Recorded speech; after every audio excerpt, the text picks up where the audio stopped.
যারা নতুন দল করছেন, নতুন স্বপ্ন দেখাচ্ছেন, তাদের দায়িত্বটা অনেক বেশি। তাদের তাদেরকে আসলেই পুরানোদের চেয়ে তারা ভিন্ন, এটি কিন্তু তাদের পদে করেছে। তারপর সেই দল দিয়ে জাতীয় নির্বাচনের কথা বলেছে।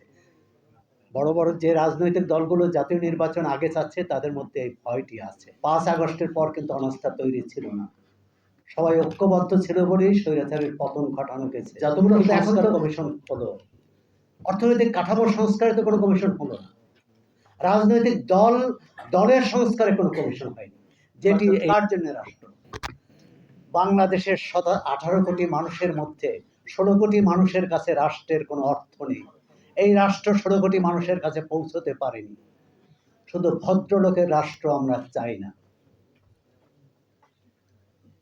সেই 19 কিলোমিটার দূরে যে মানুষটি থাকে, যার সাথে রাষ্ট্রের কোনো সম্পর্ক নেই, তাকে রাষ্ট্রের অন্তর্ভুক্ত করতে হবে। অনেকেই বলেন অন্তর্ভুক্তিমূলক একটি নির্বাচন চাই। অন্তর্ভুক্তিমূলক রাষ্ট্র না হলে অন্তর্ভুক্তিমূলক নির্বাচন হবে না। সুতরাং আগে চিন্তা করতে হবে রাষ্ট্রের মালিকানা ঠিক করতে হবে। আমরা অনেক কারিগরি বিষয় নিয়ে কথা বলেছি, কিন্তু বা আগে স্থানীয় সরকার না আগে জাতীয় নির্বাচন, এই বিতর্কের চেয়ে বড় হচ্ছে আমরা রাষ্ট্রটি কোথায় নিয়ে যেতে চাই। এই রাষ্ট্রটি কি সবার রাষ্ট্র হবে, না ভদ্রলোকের রাষ্ট্র হবে? শুধু এই রাষ্ট্রে যারা সংখ্যালঘু, যারা জাতিগত এবং ধর্মীয় সংখ্যালঘু এবং নারী, তাদের কি সমান অধিকার থাকবে? অর্থনৈতিক কাঠামো, যেটি অনেক বক্তা বলেছেন, 5 আগস্টের পর অর্থনৈতিক কাঠামো পরিবর্তন হয়েছে কোনো? বিগত সরকারের লুটপাট, পাচার ইত্যাদির অনেক তথ্য বেরিয়েছে। কিন্তু অর্থনৈতিক যে কাঠামো, যে শোষণ প্রক্রিয়া, যে লুণ্ঠন প্রক্রিয়া, তার কি পরিবর্তন হয়েছে? যেটা ব্যারিস্টার ফুয়াদ বললেন যে গ্রামাঞ্চলে ভোট কিভাবে হয়। আমরা তো এই এই যে যতগুলো সংস্কার কমিশন হলো, অর্থনৈতিক কাঠামোর সংস্কারে তো কোনো কমিশন হলো না, রাজনৈতিক দলের সংস্কারে কোনো কমিশন হয়নি, যেটি এই দুটি ছিল সবচেয়ে গুরুত্বপূর্ণ। আপনারা দেখুন, বড় ছোট সব রাজনৈতিক দলের যে গঠনতন্ত্র, সেই গঠনতন্ত্র হচ্ছে এক ব্যক্তিকেন্দ্রিক রাজনৈতিক দল দিয়ে আমরা সমতা কেন্দ্রিক অথবা ক্ষমতার কেন্দ্রিক রাজনীতি কিভাবে পাব? সুতরাং আর জাতীয় নির্বাচন না এই স্থানীয় সরকার নির্বাচন, এক্ষেত্রে আমি বলি যে একটি মৌলিক প্রশ্ন। এই সরকার আসছে একটি ছাত্র গণ অভ্যুত্থানের মধ্য দিয়ে, অর্থাৎ গণতান্ত্রিক অধিকার থেকে বঞ্চিত ছিল মানুষ। সুতরাং গণতান্ত্রিক অধিকার প্রতিষ্ঠা, গণতান্ত্রিক ব্যবস্থা প্রতিষ্ঠা, সেই ব্যবস্থার জন্য জাতীয় নির্বাচনকে অগ্রাধিকার দিতে হবে। কারণ জাতীয় নির্বাচনকে অগ্রাধিকার না হলে আমি গণতন্ত্র যে প্রতিষ্ঠিত হয়েছে, বা আমরা যে গণতান্ত্রিক রাষ্ট্র হিসাবে নিজেকে মানুষ যে তার অংশীদার ভাববে এই রাষ্ট্রের, সেটি ভোট ছাড়া হবে না, এবং সেটি জাতীয় ভোট। কারণ স্থানীয় সরকার নির্বাচন, আপনার যে প্রশ্নটি এসেছে, বাংলাদেশে যত অনির্বাচিত সরকার এসেছে, প্রত্যেকে প্রথমে স্থানীয় সরকার নির্বাচন করেছে, যে তারা একটা ক্ষমতা কাঠামো করেছে, তারপর দল করেছে, তারপর সেই দল দিয়ে জাতীয় নির্বাচনের কথা বলেছে। বড় বড় যে রাজনৈতিক দলগুলো জাতীয় নির্বাচন আগে চাচ্ছে, তাদের মধ্যে এই ভয়টি আছে। পারস্পরিক অনাস্থা তৈরি হয়েছে। 5 আগস্টের পর কিন্তু অনাস্থা তৈরি ছিল না, সবাই ঐক্যবদ্ধ ছিল বলেই স্বৈরাচারের পতন ঘটানো গেছে। কিন্তু এখন তো তাদের পথ ভিন্ন হয়ে গেছে।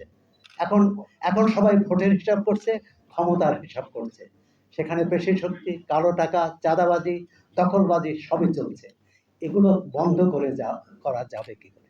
অনেকে বলছেন এগুলো বন্ধ করে নির্বাচন না, নির্বাচনের মধ্য দিয়ে এগুলো বন্ধ হবে, অথবা নির্বাচনের পরে বন্ধ হবে। আমার মনে হচ্ছে এই ব্যাপারে আমরা যদি এটি ধরে নেই যে রাজনৈতিক দলগুলোই জনগণকে প্রতিনিধিত্ব করে, সেটি নতুন পুরানো সবাই মেনে, সুতরাং রাজনৈতিক দলগুলোর উপর আস্থা রাখতে হবে। অন্তর্বর্তী সরকারের সঙ্গে রাজনৈতিক দলগুলোর এক ধরনের অনাস্থার সম্পর্ক তৈরি হয়েছে। রাজনৈতিক দলগুলো অন্তর্বর্তী সরকারকে পুরোপুরি বিশ্বাস করছে না, অন্তর্বর্তী সরকারও রাজনৈতিক দলগুলোকে বিশ্বাস করছে না। আমরা সেই অবিশ্বাসের অবিশ্বাসের অধ্যায়ে চলে যাচ্ছি। অবিশ্বাস দিয়ে কোনো গণতন্ত্র হবে না, অবিশ্বাস দিয়ে জনগণের কল্যাণ হবে না। নিয়ম, অনেকেই বলেছেন এই মুহূর্তে যে রাজনৈতিক পরিস্থিতি এবং এনসিপির আহ্বায়ক তিনিও বলছেন যে বর্তমানে যে আইনশৃঙ্খলা পরিস্থিতি তাতে জাতীয় নির্বাচন সম্ভব নয়।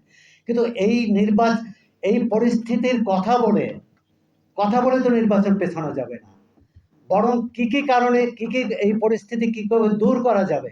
ধরুন নির্বাচন হলো না 1 বছরে আগামী, কিন্তু এই যে আইন শৃঙ্খলা পরিস্থিতি চলছে, জননিরাপত্তাহীনতা চলছে এবং মানুষের জানমালের নিরাপত্তা নেই, সেই অবস্থা চলতে পারে না। নির্বাচন হোক বা না হোক, এর উত্তরণ ঘটাতে এবং সেটা অন্তর্বর্তী সরকারকেই করতে হবে। এই জনগণের জানমালের নিরাপত্তা দেওয়া তার দায়িত্ব। কারো মনে হলো কারো বাড়িতে যে মানে একদম লোক নিয়ে যে এই বাড়ি দখল করতে হবে বা এই বাড়ি লুট করতে হবে, এটি তো মেনে নেওয়া যেতে পারে না, কোনো সভ্য দেশে হতে পারে না। গণতন্ত্র, সুশাসন তো অনেক পরের কথা। আমরা সভ্য হতে পারছি কিনা সেটি আমাদের আচরণ দিয়ে, আমাদের কাজ দিয়ে, আমাদের কথা দিয়ে প্রমাণ করতে হবে। ইতিমধ্যে নতুন ও পুরান দলের কথা আসছে। অবশ্যই যারা নতুন দল করছেন, নতুন স্বপ্ন দেখাচ্ছেন, তাদের দায়িত্বটা অনেক বেশি। তাদেরকে আসলেই পুরানোদের চেয়ে যারা ভিন্ন, এটি কিন্তু তাদের পদে পদে প্রমাণ করতে হবে। না হলে তারাও কিন্তু জনগণের আস্থা অর্জন করতে পারবেন না এবং পুরানোদের কাতারে চলে যাবে। এবং শরীফুল ভাই বারবার তাকাচ্ছেন। ধন্যবাদ আপনাদের সবাইকে, শুভেচ্ছা।